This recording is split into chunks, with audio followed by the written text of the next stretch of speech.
Bulletin के आगाज में खबर आपको दें। वज़ीर आला पंजाब मरियम नवाज शरीफ ने कहा है कि पिछली हुकूमत ने 4 साल में कुछ नहीं किया। उनका मुंह खुलता है तो गाली निकालते हैं। ना सिर्फ जानवरों का इलाज करेंगे बल्कि कई सियासी जमातों को जो बीमारियां लाहक हैं उनका भी इलाज करेंगे।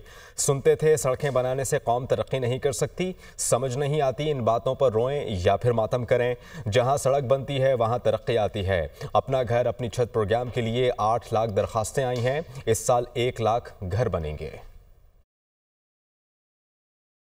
और जहाँ उनका कदम उठता है तो मुल्क के खिलाफ उठता है। और जब माउथ डिजीज़ क्या है, जब मुंह खुलता है तो गाली गलोच और बदतमीज़ी और बदतहज़ीबी भी होती है। तो हम सुनते थे कि लोग कहते थे कि जी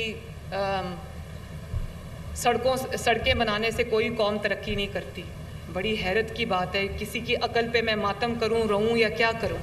अब आपको अगर सड़क अवेलेबल नहीं होगी तो आप अपनी जो आपका जो फार्म टू मार्केट रोड है वो आप जो आपने अपनी प्रोड्यूस लेके जानी वो आप कैसे लेके जाओगे।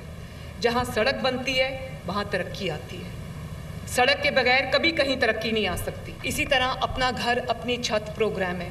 आप जानते हो 7-8 लाख एप्लीकेशंस मुझे आई और इस साल इंशाअल्लाह ताला 1 लाख लोगों के घर बनेंगे। वज़ीर आला खैबर पख्तूनख्वा अली-अमीन गंडापुर ये कहते हैं कि पाकिस्तान जब से बना है 4 सूबे हैं और वही चल रहे हैं। आबादी बढ़ गई लेकिन सूबे नहीं बढ़े। सूबे इसलिए नहीं बढ़ाए जाते क्योंकि हमें बादशाहत करना है। हर कोई चाहता है कि मेरे पास बड़ा इख्तियार हो। सूबे छोटे करने से 99% मसाइल हल हो जाएंगे। पेशावर में तकरीब से खिताब करते हुए उन्होंने कहा कि कशकोल तोड़कर हर इदारे को अपने पांव पर खड़ा करना है। आगे बढ़ने के लिए खौफ के बुत को तोड़ना पड़ेगा। नर्सिंग और मेडिकल कॉलेज कायम करने का ऐलान उन्होंने किया और अली-अमीन गंडापुर ने यह कहा कि रवां साल यूनिवर्सिटी ऑफ पेशावर को 50 करोड़ रुपए देना मेरा काम है। अगर पैसे नहीं दिए तो मेरे खिलाफ एहतजाज किया जाए। पाकिस्तान जब से बना है 4 सूबे हैं और वही 4 सूबे चल रहे हैं। आबादी कितनी थी और आबादी कितनी हो गई, लेकिन सूबे नहीं बढ़ाए जा रहे क्योंकि हमें बादशाहत करनी है, डिलीवर नहीं करना। कि हर कोई चाहता है कि मेरे पास बड़ा दायरा इख्तियार हो। हमें इतना एक खौफ पे डाला इस निज़ाम ने, इस वजह से हम काम नहीं कर पा रहे। हमने कशकोल को तोड़ना है, उसके लिए ज़रूरी है कि हम अपने पाँव पे खड़ा करें अपने हर इदारे को। इदारे जब पाँव पे खड़े होंगे तो सूबा भी पाँव पे खड़ा होगा, मुल्क भी पाँव पे खड़ा होगा। हम एक अजीम कौम बनेंगे नहीं, हम एक अजीम कौम बन चुके हैं इंशाअल्लाह। वफाकी वज़ीर इत्तलात अता तारड़ का वज़ीर आला खैबर पख्तूनख्वा अली-अमीन गंडापुर के बयान पर तबसरा। कहते हैं कि अली-अमीन गंडापुर ने दुरुस्त एहतजाज का तरीक़ा अपना ही लिया। महज़ब माशरों में एहतजाज पुरअमन ही होता है और काम भी चलता रहता है, ज़िंदगी मफलूज नहीं होती। वज़ीर आला खैबर पख्तूनख्वा की जानिब से 10 माह में पहली मरतबा एहतजाज का दुरुस्त अंदाज़ अपनाना काबिल तहसीन है। काश वो 9 मई और 26 नवंबर को भी चढ़ाई और जलाओ घेराव के बजाय ऐसे ही ऊ करके एहतजाज कर लेते। कौम जानती है कि इंतशार, फसाद, जलाओ घेराव आपका वतीरा है। पीटीआई के मरकजी सेक्रेटरी इंफॉर्मेशन शेख वकास अकरम ये कहते हैं कि हुकूमत बानी पीटीआई से एक मुलाकात नहीं करा सकी। हुकूमत हमारे मुतालबात पर अमल दरामद कैसे कराएगी। हुकूमत संजीदगी का मुजाहरा करे। पेशावर में प्रेस कॉन्फ्रेंस करते हुए उन्होंने कहा बानी पीटीआई को जेल में सहूलियात नहीं दी जा रही। अदालती अहकामात के बावजूद बानी की बच्चों से बात नहीं कराई जा रही। मुज़ाकराती कमेटी की बानी पीटीआई से मुलाकात बहुत अहम है। हम चाहते हैं कि मुज़ाकराती कमेटी की बानी से मुलाकात कराई जाए। इलाज की बात करने वालों को अपने जहनी इलाज की ज़रूरत है।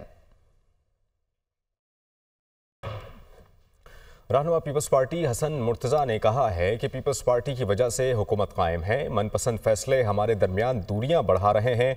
ज़राअत के हवाले से हुकूमत की नफरत देख रहे हैं। हुकूमत किसान, काश्तकार दोस्त फैसले नहीं कर रही।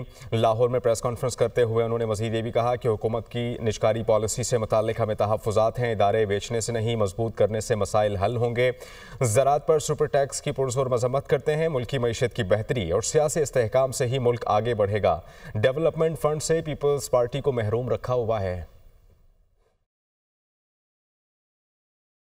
पाकिस्तान पीपल्स पार्टी की वजह से वो हुकूमत कायम है। जो मनपसंद फैसले हैं वो हमारे दरमियान दूरियां बढ़ा रहे हैं। ज़राअत के हवाले से हम एक नफरत देख रहे हैं हुकूमत की नज़र के अंदर। मुझे नहीं मालूम कि वो फैसले कहाँ से आ रहे हैं, लेकिन वो कभी भी किसान दोस्त, काश्तकार दोस्त फैसले नहीं है। आपकी निजकारी पॉलिसी है, उस पे पाकिस्तान पीपल्स पार्टी को तहफ़्फ़ुज़ात हैं। ये इदारे बेचने से नहीं, इदारे जो हैं मजबूत करने से हमारे मसाइल जो हैं वो हल होंगे। वो सुपर टैक्स जो ज़राअत के ऊपर लगाया गया है, पाकिस्तान पीपल्स पार्टी पंजाब इसकी पुरजोर मजम्मत करता है। इस मुल्क की मईशत मुस्तहकम होगी, इस मुल्क का सियासी इस्तेहकाम होगा तो मुल्क आगे बढ़ेगा। बिलावल भुट्टो जरदारी से पीपी बलोचिस्तान के सीनियर रहनुमा इकबाल शाह रुकने कौमी असम्बली मीर शबीर खान की मुलाकात हुई है और सियासी सूरत हाल पर इस मुलाकात में तबादला ख्याल हुआ। चेयरमैन पीपल्स पार्टी से मेयर कराची और रुकने सिंध असम्बली इमदाद पताफी भी मिले। शहरियों की फलाह बहबूद से मुतालिक मेट्रोपोलिटन कॉरपोरेशन के इकदाम से मुतालिक उन्हें आगाह किया। वज़ीर महकमा बल्दियात सईद गनी ने मलीर एक्सप्रेस वे समेत कराची में जारी तरक्याती मनसूबों से मुतालिक उनको ब्रीफिंग दी।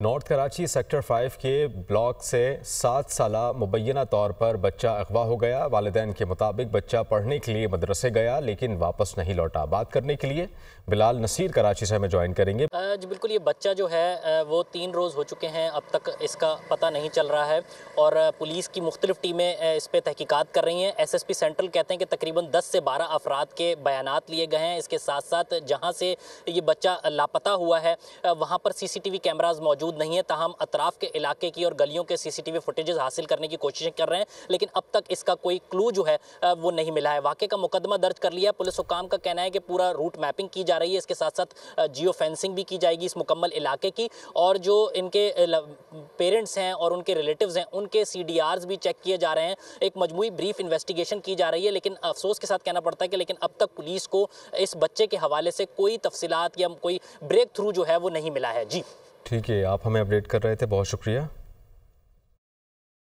इंसदाद दहशतगर्दी अदालत से मुल्जिम बरी हो रहा है, फौजी अदालत से सजा हो रही है। क्या फौजी अदालतों में कोई खास सबूत फराहम किया जाता है? इंसदाद दहशतगर्दी अदालतों को क्यों नहीं मजबूत बनाया जाता? अदालतों ने फैसला तो शवाहिद देकर ही करना होता है। सदर मुमलिकत के पास इख्तियार है कि बुनियादी हकूक मुअत्तल कर सके। एग्जीक्यूटिव सदर मुमलिकत के ऑर्डर पर अमल दरामद करवाती है। ये तमाम इख्तियारात एग्जीक्यूटिव के हैं तो कोई और कैसे इस तरह के मामला देख सकता है? जस्टिस जमाल मंदोखेल के सिविलियंस के ट्रायल के फैसले के खिलाफ इंट्रा कोर्ट अपील पर समात में रिमार्क्स। जस्टिस हसन अजहर रिजवी ने कहा, GHQ कराची बेस समेत मुख्तलिफ तंसीबात पर माजी में दहशतगर्द हमले हुए, हमें बताएं कि उन हमलों का कहाँ ट्रायल हुआ? एक आर्मी चीफ का तैयारा हाईजैक करने की साजिश का केस बना था। ख्वाजा साहब, वो केस आम अदालत में चला, आप एक फरीक के वकील थे। जस्टिस अजहर रिजवी का ख्वाजा हारिफ से मुकालमा, कहा उन सब का ट्रायल आम अदालतों में चला तो 9 मई वालों ने ऐसा क्या किया कि मिलिट्री कोर्ट्स जाएं? नाज़रीन, मुल्क भर में इंटरनेट की सुस्त रफ्तारी बरकरार, PTA का बैंडविड्थ बढ़ाने का अमल भी रायगा। इसके अलावा बैंडविड्थ व्हाट्सएप, फेसबुक, इंस्टाग्राम जैसी मेटा सर्विसेज की जो सुस्त रवि है उसका खात्मा करेगा। इंटरनेट रफ्तार बहाल होने में भी मज़ीद कई रोज़ लग सकते हैं। मुल्क भर में इंटरनेट की सुस्त रफ्तारी फिल वक्त बरकरार है। पाकिस्तान टेलीकम्युनिकेशन अथॉरिटी का बैंडविड्थ बढ़ाने का अमल भी रायगा गया। PIA की निजकारी के लिए दोबारा इजहार दिलचस्पी की दरख्वास्त तलब करने का फैसला किया गया है और PIA पर अदायगियों का बोझ नहीं और यूरोप के रूट्स बहाल हो गए। कौमी असम्बली की कायमा कमेटी बराए निजकारी इजलास में सेक्रेटरी निजकारी कमीशन ने यह ब्रीफिंग दी और कहा PIA के फरोख्त के लिए दोबारा मार्केट का रुख कर रहे हैं। PIA के नए फ्लीट्स खरीदने पर अब सेल्स टैक्स की छूट हासिल होगी। उन्होंने मजीद बताया कि PIA मलकियत की रूजवेल्ट होटल की फरोख्त के लिए 3 तरीकाकार तय पा गए।